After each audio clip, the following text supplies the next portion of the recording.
கொஞ்ச நேரத்திலேயே வெள்ளை யானையின் தலைய கொண்டு வருவாரு. குழந்தைக்கு தலையை பொருத்தி உயிர் பிழைக்க செய்வாரு. மயக்கத்திலிருந்து தெளிந்த பார்வதி தேவி குழந்தைய பார்த்து நிம்மதி அடைவாங்க.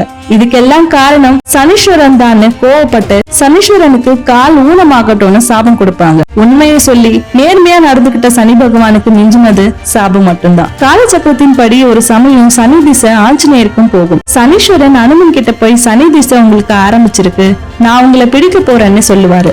அதுக்கு அனுமன், நான் இப்போ சீதையை மிக்க ராமருக்காக பாலம் கட்டும் பணியை செஞ்சுக்கிட்டு இருக்கேன், அதனால நீங்க எனக்கு கொஞ்சம் கால அவகாசம் கொடுங்கன்னு கேட்பாரு. ஆனா சனி அதுக்கு ஒத்துக்க மாட்டாரு. என் கடமையை என்ன செய்ய விடுங்கன்னு அனுமன் தலையில பிடிச்சிருவாரு. அனுமன் ராமர் மேல உள்ள பக்தினால பாலம் கட்ட பெரிய பெரிய பாறாங்கற்களை சுமந்து பாலம் கட்டும் பணியை செஞ்சுக்கிட்டு வருவாரு. பாறையோட சுமை சனிய பாதிக்கும்.